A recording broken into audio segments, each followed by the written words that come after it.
को बोलते हैं मैकेनिक्स। क्या बोलते हैं? ठीक है। और इनके जो फादर है ना, बेसिकली अगर हम बोलेंगे तो फादर जो है न्यूटन अंकल है। कौन से? ठीक है, न्यूटन अंकल का नाम तो पता ही है। तो मैकेनिक्स आई तो मैकेनिक्स इसकी वजह से आई है।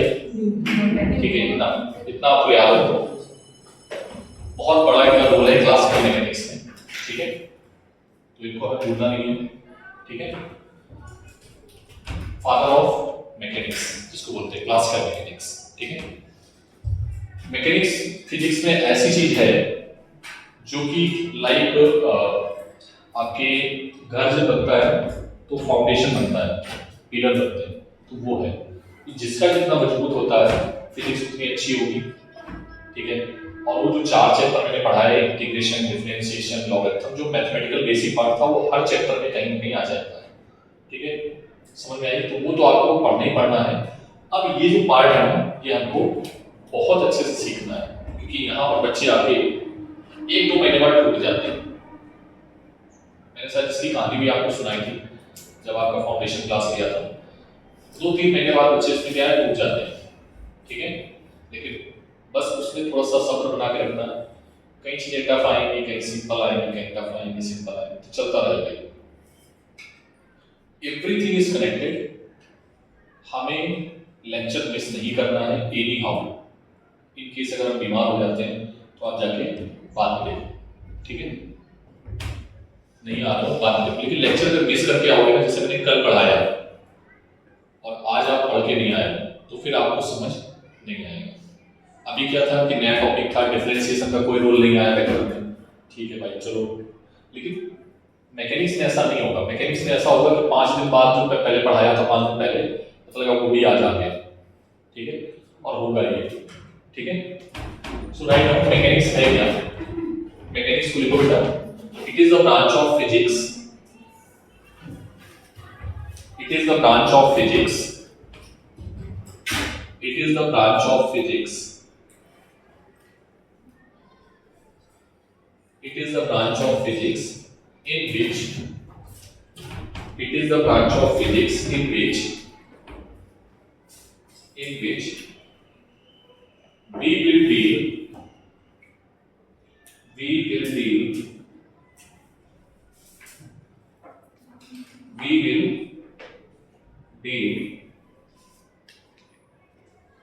क्या डील करेंगे? Rest and motion. Rest and motion.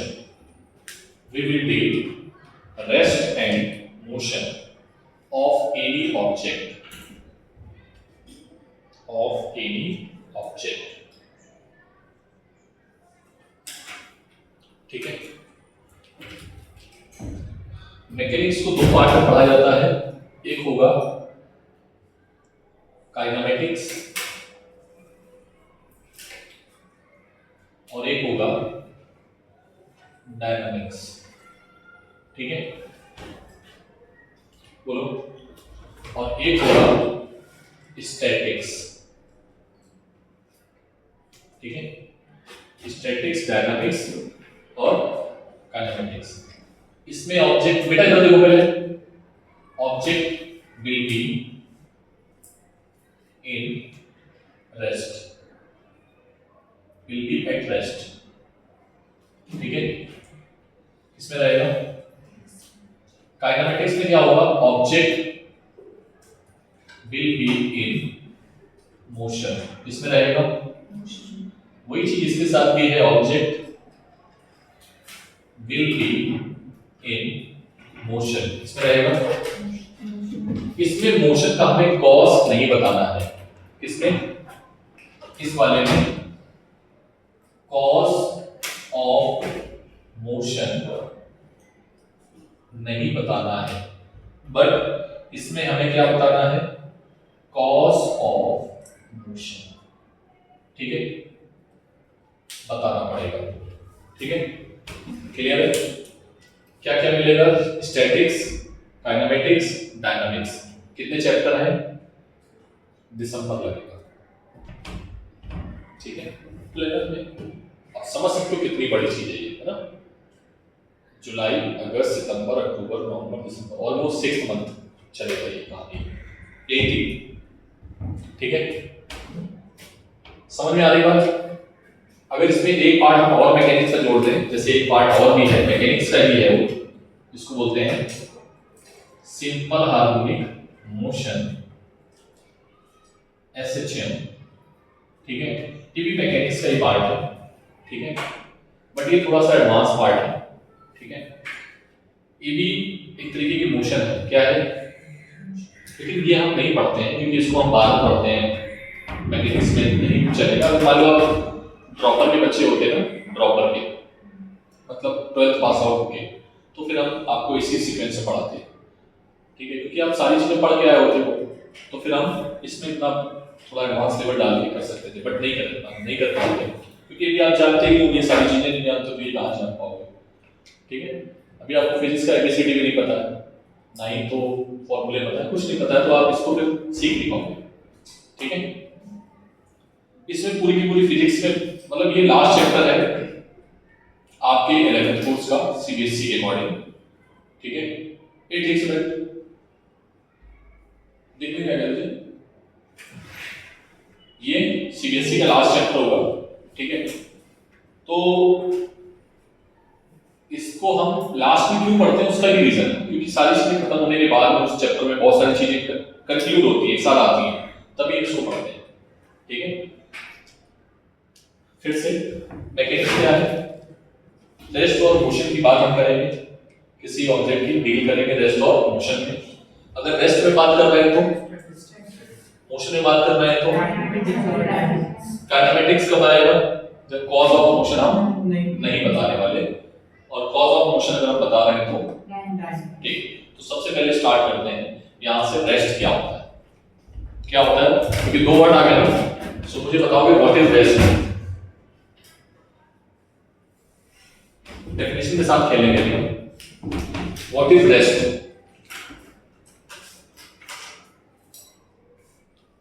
And what is motion, what is rest and what is motion, कौन बताएगा। रेस्ट में मूवमेंट नहीं होता है, डेफिनेशन कैसे बताओगे रेस्ट की, कैसे डिफाइन करोगे रेस्ट है, ऑब्जेक्ट रेस्ट में है, मैं बोल रहा हूं कि मैं मोशन में हूं, मैं बोल रहा हूं कि मेरी स्पीड जो है वो बहुत तेज है, सच में सही बोल रहा हूं, मेरी स्पीड जो है वो बहुत तेज है, बहुत तेजी से दौड़ रहा हूं, 80 किलोमीटर पर आवर की स्पीड से मैं दौड़ रहा हूं, तुमको दिख रहा है। सर झूठ बोल रहा हो नहीं, सही बोल रहा हूं, यही फिजिक्स है, यही फिजिक्स है, मैं दौड़ रहा हूं 80 किलोमीटर की स्पीड से, बट आपको नहीं दिख रहा है क्योंकि आप नहीं दौड़ रहे हो 80 किलोमीटर की स्पीड से। बात समझ आई नहीं आई, आधों को गायब हो गई है। 80 किलोमीटर की स्पीड से कार में आप बैठे हो और दूसरी कार में मैं बैठा हूं और मैं दौड़ रहा हूं, कार चल रही है 80 की स्पीड से, मेरी स्पीड 80 और तुम मुझे कंटिन्यूअसली देख रहे हो वैसे करके, और सब जा रहे हैं जा रहे हैं जा रहे हैं, बोलो तो मैं स्पीड में हूं क्या, 80 किलोमीटर की स्पीड में हूं, बट आपके रिस्पेक्ट में नहीं। जो बच्चा सड़क के नीचे खड़े होकर देख रहा होगा ये भाई साहब ये तो बहुत तेजी से दौड़ रहा है, 80 किलोमीटर की स्पीड से ज्यादा है, लेकिन आप क्या बोल रहे होगे, नहीं नहीं सर तो मेरे साथ ही साथ चल रहे हैं, कहाँ दौड़ रहे हैं, झूठ बोल रहा हो। दीज आर रिलेटिव टर्म, कैसे टर्म है ये, बस ये चीज याद रखनी है, रेस्ट और मोशन। लिखो कुछ नहीं, अभी लिखना नहीं है, लिखने वाला काम मैं लिखाता रहूंगा, इधर देखो बस अभी, दीज आर रिलेटिव टर्म, क्या है बताइए, क्या है रिलेटिव टर्म, हम बता ही नहीं सकते हैं, लिखवाऊंगा भी, ठीक है सर। रिलेटिव टर्म में तो फिर हमें कुछ और चीज लेनी पड़ेगी, हाँ इधर देख, इधर लिखना नहीं भी लिखा हुआ मैं प्रॉपर तरीके से, तो इसके लिए फिर हम लेंगे फ्रेम ऑफ रेफरेंस। क्या लेंगे? Frame of reference. हमें केवल बच्चा ये बता सकता है, ठीक है, कि मैं दौड़ रहा हूं या रेस्ट में हूं, मोशन में हूं या रेस्ट में, जब तक हम फ्रेम ऑफ रेफरेंस से डिसाइड नहीं करेंगे। समझ में आया? This is most important. जैसे मैं बोलता हूं कि आपके घर से हड़पसर कितनी दूर है, तो सब लोग अलग अलग बताओगे। और मैं अगर बोलूं कि एमआईटी से हड़पसर कितनी दूर है, तो सब लोग एक ही बात बोलोगे। क्या मेरी बात क्लियर है? क्यों ऐसा बोल रहे हो? बिकॉज एक बार आपने फ्रेम ऑफ रेफरेंस अपने घर को लिया है, तो सबका घर हड़पसर से अलग अलग डिस्टेंस पे है, अलग अलग डायरेक्शन में भी है। किसी का उधर से होगा, किसी का इधर से होगा, किसी का इधर से, है ना? ये फिजिक्स में थोड़ा ध्यान से समझना। और इसी में बच्चे उलझते हैं। उलझना भी बहुत सिस्टमैटिक है, बहुत सिस्टमैटिक। मैं पढ़ा रहा हूं, टेंशन नहीं होगी बस तुमको, ठीक है? बस समझते चलना, रिवाइज करते चलना। फ्रेम ऑफ रेफरेंस हमें डिसाइड करके देगा कि ऑब्जेक्ट रेस्ट में है या मोशन में है, ठीक है? अगर हम उस बच्चे को फ्रेम ऑफ रेफरेंस मानते हैं जो रोड के किनारे खड़ा है, तो वो बताएगा अरुण सर 80 की स्पीड से दौड़ रहे हैं। बट अगर हम उस बच्ची को फ्रेम ऑफ रेफरेंस मान रहे हैं जो खुद कार में बैठी है मेरे साथ और 80 की स्पीड से चल रही है कार, तो बताइए सर तो आप तो रेस्ट में। वो बोल रहा है मोशन में है, वो बोल रहा है रेस्ट में। क्यों? क्योंकि फ्रेम ऑफ रेफरेंस मैंने क्या किया है? चेंज किया है। जैसे मैं बोलता हूं हड़पसर कितनी दूरी पे है, तो आप बोलोगे सर कितनी दूरी पे, सब अलग अलग बताओगे। मैं बोलूंगा हड़पसर एमआईटी से कितनी दूरी पे है, तो आप एक ही बताओगे। Is that clear? तो फ्रेम ऑफ रेफरेंस समझ में आ गया? फ्रेम ऑफ रेफरेंस जो होता है वो एक तरीके का ओरिजिन होता है जिसके रिस्पेक्ट में हम बात करते हैं। और ये दोनों के दोनों रिलेटिव टर्म है विद रिस्पेक्ट टू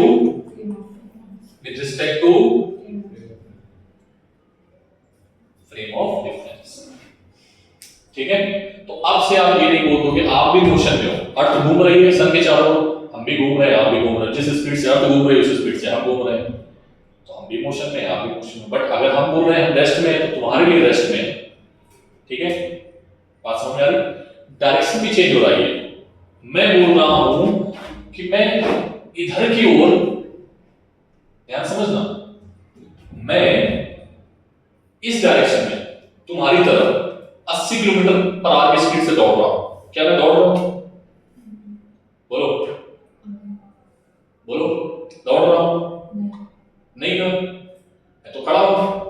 लेकिन अब तुम कैसे उसको एनालाइज करते हो? तुम बैठे हो, जैसे आप नॉर्मल बिहेवियर, नॉर्मल लैंग्वेज में भी हम अपनी रिलेटेड टर्म यूज करते हैं। पता है कैसे?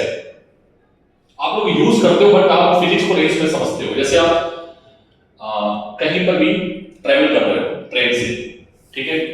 ट्रेन से मान लो आप लोनी स्टेशन से जा रहे हो इधर की ओर, जो भी स्टेशन मिलने वाले हैं, एवत है, मुरली है ना, तो आप बैठे हो ट्रेन में और ट्रेन वाले भैया से बोलते हो भैया क्या मुरली आ गया? तो बोलता नहीं मुरली नहीं आया। फिर बोलते एवत आ गया? नहीं अभी एवत नहीं आया। तुम्हें एवत जाना है ना? तुम बोले मुरली आ गया? नहीं मुरली नहीं आया।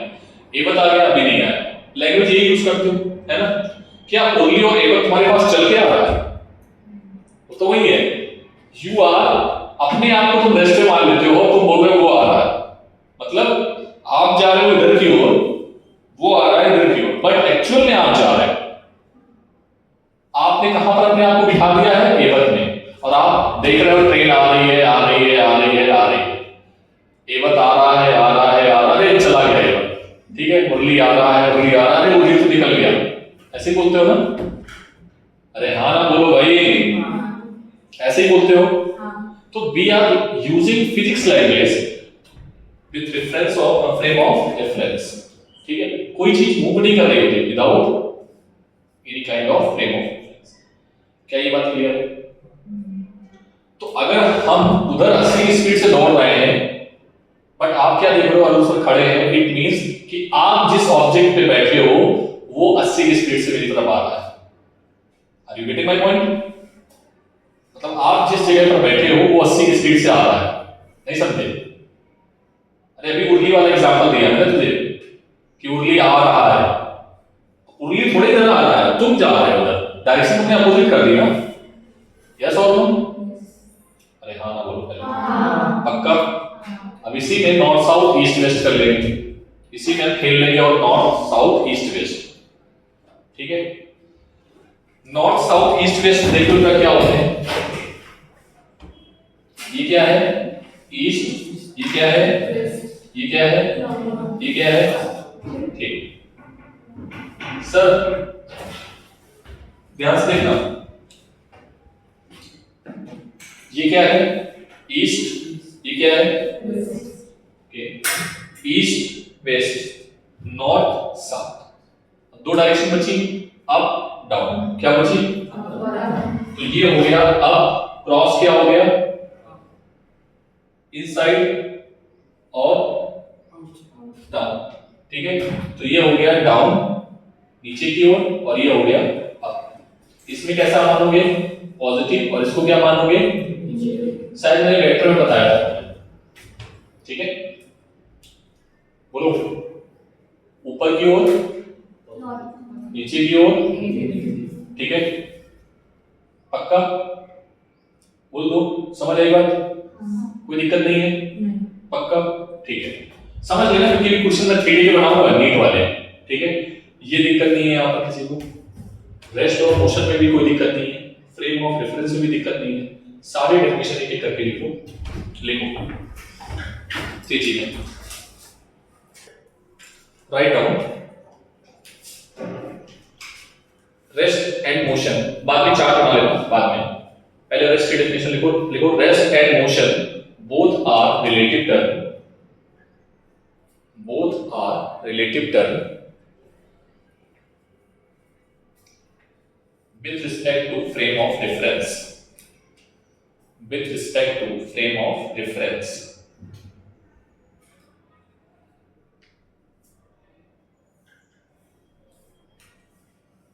ठीक है? with respect to frame of reference,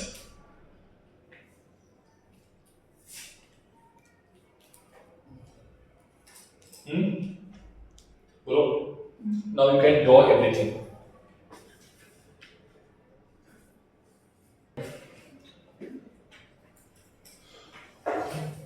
लिखो रेस्ट, नेक्स्ट पॉइंट में लिखना, rest and motion, rest and motion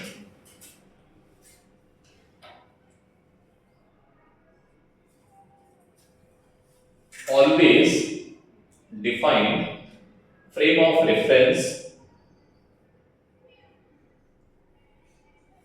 with coordinate, with coordinate,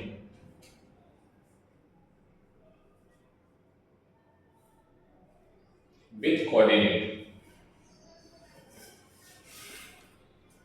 with coordinate, full stop.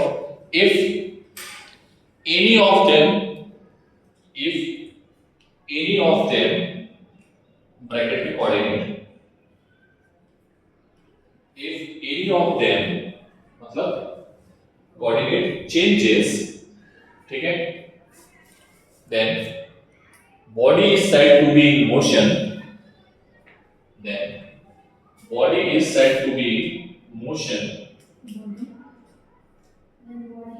if any of them coordinate is changes with time, time लिख देना, changes with time, changes with time, body is said to be in motion, full stop. If they are not changing with time, is said to be in rest. समझ में आ गई बात? If they are not changing, is said to be at rest. क्या बोलेंगे इसको? बोलो अच्छा, rest और मोशन दोनों बात समझ में आ गई? रेस्ट और मोशन हम तुमको बता ही नहीं सकते तुम रेस्ट में हो, ना ही तुम हमें बता सकते हो कि हम मोशन में हैं, जब तक तुम हमें ये नहीं बताओगे कि फ्रेम ऑफ रेफरेंस क्या है, ठीक है? सर किसके रिस्पेक्ट? सर आप दौड़ रहे हो सकता है दौड़ रहे हो, किसके रिस्पेक्ट में दौड़ रहे हो तो बताओ ना, ठीक है? सर हम मोशन में हैं या रेस्ट में हैं, किसके रिस्पेक्ट में? आप लोगों के साथ रिस्पेक्ट में, लेकिन जो हमें मुंह से देख रहा होगा, अभी गया ना, अभी अंतरिक्ष पे गया है ना कोई, तो वो देख रहा होगा हमें, पृथ्वी तो ऐसे घूम रही है इतनी स्पीड से, खतरनाक तरीके से, तो वो देख रहा है कि यार सब तो घूम रही है लेवल पे, तो उसकी तो इमोशन में हो ना, नहीं समझे क्या बात करते हो? ठीक है, समझ में आई बात? बोलो, मजा आया। ये चैप्टर, ये फिजिक्स जो है ना, वो एक्चुअल तुमको अपनी लाइफ की मतलब एक्सपीरियंस सिखाती है कि अच्छा ऐसा होता है, वाओ मजा आ गया। ठीक है, नेक्स्ट, अगर सर फ्रेम ऑफ रेफरेंस नहीं गिवन है किसी क्वेश्चन में, तो फ्रेम ऑफ रेफरेंस हम अर्थ को मान लेते हैं, क्योंकि अर्थ को तुम मिला नहीं सकते। ठीक है, अर्थ को तुम रेस्ट में मानोगे। Write down, if frame is not mention, if frame is not mentioned, if frame is not mentioned, if frame is not mentioned, then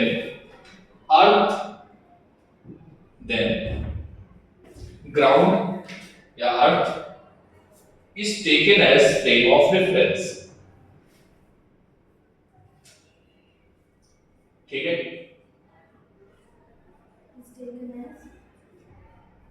frame of reference. ठीक है, अगर नहीं है तो फिर अर्थ को मानोगे। ठीक है, अभी तुम लोग पता है मुझे क्यों रेस्ट में बोल रहे थे सबके साथ, मैं खड़ा हूं सर आप रेस्ट में हो, क्यों रेस्ट में बोल रहे थे? क्योंकि आप ग्राउंड के रिस्पेक्ट में बातें कर रहे हो। किसके रिस्पेक्ट में बातें कर रहे हो? आप ग्राउंड में खड़े हो, मैं भी ग्राउंड में खड़ा हूं, तभी आप रेस्ट बोल रहे हो। मैं दौड़ रहा हूं, आप ग्राउंड में खड़े हो, तो आप बोल रहे हो सर आप दौड़ रहे हो। सारी चीजें तुम देखते किसके रिस्पेक्ट में हो? ग्राउंड के रिस्पेक्ट में, तभी तुम बोल रहे हो उर्ली आ रहा है। तब ये नहीं बोलते हो कि सर हमारी ट्रेन उर्ली पहुंची या नहीं पहुंची। कॉमन लैंग्वेज में क्या बोलते हैं? उर्ली आ रहा है, एवं आ रहा है, पुणे जा रहा है। अरे कहीं नहीं जा रहा, वो सब वही है। ठीक है, you are taking there what frame of, ठीक है नाउ क्या ये बात क्लियर है? फ्रेम ऑफ रेफरेंस नहीं होगा तो हम ग्राउंड को मान लेंगे। ठीक है, अब बहुत इंपॉर्टेंट बात जो मैं बताने वाला हूं, ठीक है, अगर तुम्हें कोई क्वेश्चन गिवन है और तुम फ्रेम ऑफ रेफरेंस चेंज कर देते हो तो क्वेश्चन बहुत आसान हो जाता है। कभी कभार हम लोग बहुत क्वेश्चंस देखेंगे सेंटर ऑफ मास के, ज्यादातर जेई की प्रॉब्लम्स होती हैं वो, जिसमें हम फ्रेम ऑफ रेफरेंस चेंज करते हैं और क्वेश्चन इतना इजी हो जाता है, इतनी बड़ी मैथमेटिक्स पता लगा इतने में खत्म हो गया। ठीक है, तो फॉर इजी प्रॉब्लम्स सॉल्व करने के लिए, हम प्रॉब्लम को, डिफिकल्ट प्रॉब्लम को इजी बनाने के लिए हम फ्रेम ऑफ रेफरेंस को क्या करेंगे? चेंज कर देंगे। ठीक है, देखेंगे बंदर वाली प्रॉब्लम आएगी मैकेनिक्स में भी। ठीक है, लिफ्ट वाली प्रॉब्लम भी मैकेनिक्स में आएगी। ठीक है, वहां पर हम ये सब काम करने वाले हैं। Are you getting my point? बाद में आपको ये भी सिखाएंगे कि फ्रेम ऑफ रेफरेंस जो होते हैं, ठीक है, दो फ्रेम होते हैं, इनर्शियल फ्रेम और नॉन इनर्शियल फ्रेम, अभी सिखाऊंगा। तो न्यूटन्स लॉ जो वैलिड है ना, न्यूटन्स ने जो लॉ दिए वो केवल और केवल इनर्शियल फ्रेम के लिए थे। किसके लिए थे? अभी सिखाऊंगा, अभी तो बहुत कुछ बाकी है, पूरी फिजिक्स 6 महीने करेंगे क्या, सर यही सिखाएंगे सब। ठीक है, क्या ये बात क्लियर है? एक एक पॉइंट क्लियर करते चलो। ठीक है, और इन लेक्चर्स को ना समझ में आया फिर देखना, फिर देखना, फिर देखना। अपनी अगर फिजिक्स स्टॉप करनी है तो, अदरवाइज नथिंग।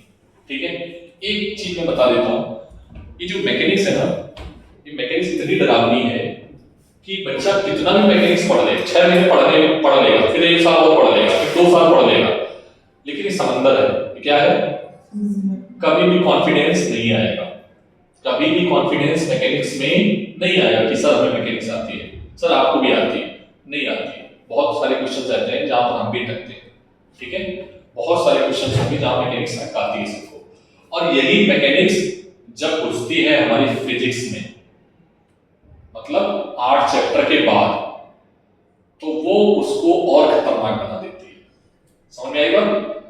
तो आपको डरने की आवश्यकता इसलिए नहीं है क्योंकि मैकेनिक्स का कोर पार्ट बहुत ज्यादा अपने सिलेबस में है नहीं, जितना है उतना पढ़ना है, और छोटा छोटा पार्ट हर चैप्टर में अप्लाई करना, छोटा छोटा पार्ट, बहुत ज्यादा नहीं, छोटा छोटा पार्ट, कुछ कुछ कंसेप्ट इसके हैं, कुछ कंसेप्ट इसके हैं, कुछ ज्यादा नहीं, उसके डीप के अंदर नहीं जाएंगे, कंसेप्ट के अंदर कंसेप्ट नहीं जाएंगे, वो फिर प्रॉब्लम बहुत डिफिकल्ट होती जाएगी।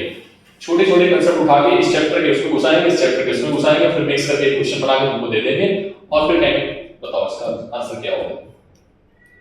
ठीक है, सो नाउ क्वेश्चन टिपिकल हो जाएगा। जब एक नीट में क्या करता है, दो कंसेप्ट मैक्सिमम मिलाता है, दो कंसेप्ट। लेकिन जेई वगैरह में क्या करता है, 5-6 कंसेप्ट एक साथ मिला देगा, तो प्रॉब्लम को टफ बनाएगा। ठीक है, क्या ये बात क्लियर है? तो ये चीज समझ में आ गई, फ्रेम ऑफ रेफरेंस समझ में आ गया। फ्रेम ऑफ रेफरेंस अभी आगे और आएगा जब पढ़ेंगे न्यूटन्स लॉ ऑफ मोशन 1 महीने बाद, अभी तो चलेगा काफी कुछ, है ना। अगर फ्रेम ऑफ रेफरेंस मेंशन नहीं है तो किसको मानोगे फ्रेम, किसको मानोगे, अर्थ को। Next, in given problem, next point, in given problem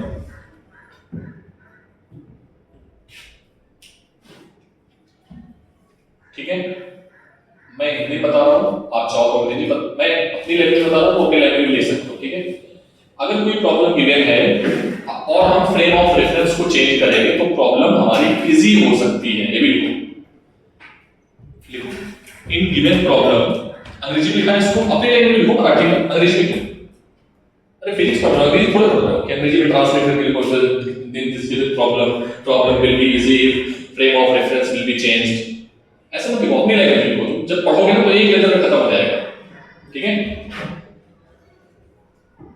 अपनी लैंग्वेज में लिखो, सब प्रॉब्लम इजी हो जाएगी जब हम फ्रेम ऑफ रेफरेंस को चेंज कर देंगे। If you want to choose in Marathi you can do write in Marathi. ठीक है, जितनी भी अच्छे कंसेप्ट वाले पॉइंट है सब अपनी लैंग्वेज में लिखा करो, मराठी नहीं। मैं तो बोलूंगा मराठी में लिखो।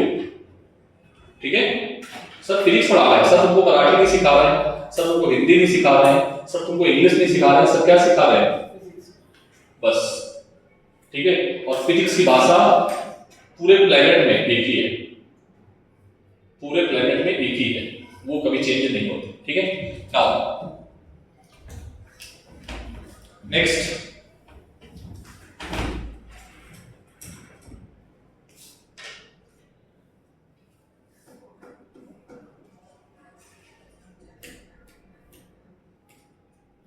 नेक्स्ट है कंसेप्ट ऑफ पॉइंट ऑब्जेक्ट।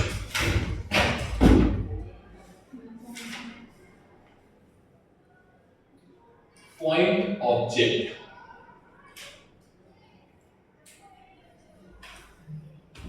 ठीक है, कंसेप्ट ऑफ पॉइंट ऑब्जेक्ट। ये क्या चीज है सर, बवाल, ये भी बवाल है, ये भी रेफरेंस पॉइंट ही है एक्चुअली में। ठीक है, जैसे मैं बोलता हूं कि मैं बहुत गरीब हूं, मैं बहुत ज्यादा ही गरीब हूं। ठीक है, मेरे पास कुछ भी नहीं है, मैं ऐसे बोल रहा हूं। ठीक है, और फिर मैं दूसरे बच्चे से जाके बोल रहा हूं मैं इतना अमीर हूं, मैं बहुत ज्यादा अमीर हूं, मेरे पास सब कुछ है,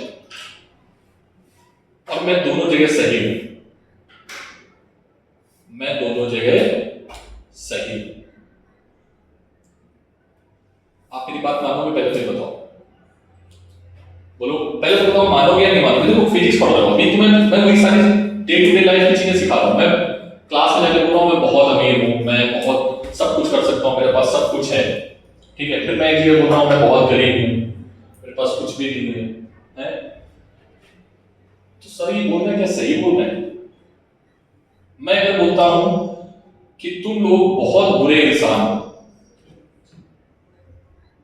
समझना इसको वो मत लेना अदरवाइज ये क्यों बोल रहे हो, हम तो बहुत अच्छे हैं। फिर मैं दूसरी क्लास में जा रहा हूं, मैं दूसरे दिन आया हूं और मैं बोलता हूं तुम बहुत अच्छे इंसान, मुझे अभी तक तुम्हारे जैसा इंसान दिखा ही नहीं, तुम इतने अच्छे इंसान, तो मैं दोनों दिन सही था, मैं दोनों दिन सही था। एक्चुअल में मेरा रेफरेंस पॉइंट जो था वो हर दिन अलग था। मैं जब बोलता हूं मैं गरीब हूं तो मैं बाहर के बंदे को देखता हूं जो सड़क के किनारे बैठा है और ये सब वो कर रहा है, मैं उसको देखता हूं मैं अमीर हूं, उसके रिस्पेक्ट में बहुत अमीर हूं, भाई मेरे पास कपड़े हैं, अच्छे खाने पीने को है, गाड़ी है, ठीक है, सब कुछ है, उसके रिस्पेक्ट में मैं ठीक, मैं अमीर हूं उसके रिस्पेक्ट में। लेकिन मैं अंबानी से कंपेयर कर रहा हूं नहीं ना, मैं बहुत गरीब, यही बोलूंगा। अगर मैं बोल रहा हूं मैं बहुत अच्छा हूं या तुम लोग बहुत अच्छे हो, ठीक है, तो सबने एक बहुत बुरी क्लास देखी होगी, मतलब जिसमें बच्चों ने बहुत सर को परेशान किया होगा, तो सर ने ऐसा बोला। और सर ने अगर ये बोला है कि आप लोग बहुत बुरे हो, तो सर ने एक दूसरी क्लास का ऑब्जेक्ट एग्जांपल लिया होगा, ठीक है, कि वो क्लास बहुत अच्छी थी। तो जब आपके मम्मी पापा आपको बुरा भला बोले ना, तो दुनिया में ये वर्ड नहीं होते, ये डिक्शनरी में कहीं नहीं है कुछ, ये सिर्फ कंपेयर किया जाता है। बोलते हो ना, आप पड़ोसी से कंपेयर कर रहे हो, पापा में आप हमें दीदी से कंपेयर कर रहे हो, है ना, आप हमें भैया से कंपेयर कर रहे हो। So these are relative term. कैसे टर्म है? वो रेफरेंस लेते हैं। तो फिर बच्चा भी परख जवाब देता है, अंबानी तो अपने बच्चे को ऐसा करता है, तो आप हमें भी करो, हम भी वैसे बन जाएंगे। नहीं, ऐसे नहीं बनता, ऐसे नहीं होता ना, ठीक है, क्योंकि हम एक जोन में हैं। किसमें है? एक पर्टिकुलर जोन में, तो हम ये वर्ड यूज नहीं कर सकते। हमारा जो रीजन है वो कंफाइंड है, और इसी रीजन में हमें कंफाइंड होकर खेलना है, ठीक है। अभी बताएंगे कि फिजिक्स का रीजन बताएंगे। क्या ये बात समझ में आ गई? तो पॉइंट ऑब्जेक्ट भी क्या है? पॉइंट ऑब्जेक्ट या पॉइंट मास ऑब्जेक्ट, इसको क्या बोलेंगे? कि जैसे मैं बोलता हूं कि मेरा मास जो है बहुत कम है या मेरा मास बहुत ज्यादा है, तो समझ में आ गया होगा सर दोनों जगह सही है, बस सर ने कंपेयरिंग किसी और से किया है। एक बार मैंने कंपेयरिंग करी है चींटी से, और एक बार मैंने कंपेयरिंग की है जो सबसे बड़ा जानवर है प्लेनेट का, मान लो बहुत बड़ा जानवर है व्हेल, मान लो, ठीक है, मैंने उससे कंपेयर किया है, ठीक है। तो मैं चींटी के रिस्पेक्ट में बड़ा हूं, बहुत ज्यादा मास है, तो चींटी क्या होगी मेरी? Point object. लेकिन मैं खुद पॉइंट ऑब्जेक्ट, मैं खुद पॉइंट ऑब्जेक्ट हूं विद रिस्पेक्ट टू व्हेल। अब मैं बोल रहा हूं whale is also point object with respect to earth, earth is also point object with respect to sun, sun is also point object with respect to galaxy, galaxy is also point object with respect to universe. Are you getting my point? Comparison बढ़ाते जा रहा है, domain बढ़ता जा रहा है, yes और no? That is the यही खूबसूरती है फिजिक्स की, कि तुम कितना ज्यादा एक्सपेंड कर सकते हो। यूनिवर्स भी है अपने आप में किसका? यूनिवर्स भी पार्ट है ना किसी का, गैलेक्सी से, गैलेक्सी यूनिवर्स के अंदर आती है ना। और भी बहुत सारे पैरेलल यूनिवर्स हैं, वो भी कहानी और है इसकी, फिजिक्स की दुनिया बहुत बड़ी है, ठीक है, फिजिक्स की पैरेलल यूनिवर्स की कहानी है, वे लोग नहीं समझते हो, नहीं समझ। क्या मेरी बात समझ में आई? ये मैकेनिक्स है बेटा, इसमें जितना घुसेंगे ना उतना अंदर जाएंगे, फिर निकल के बाहर आएंगे, पता ही चलेगा गहराई कितनी, ठीक है। एनीवे, तो क्या ये वर्ड समझ में आ गए मोटे मोटे भाषा में? Rest, motion, frame of reference, concept of statics, भूल जाओगे, भूल जाओ, ठीक है, नहीं पढ़ाएंगे। ये पॉइंट्स क्लियर है कि नहीं? ये चीज क्लियर है पक्का, ठीक है। तो आई होप टाइम हो गया है, कल और पढ़ेंगे, ठीक है। कल आएंगे सीधे वेलोसिटी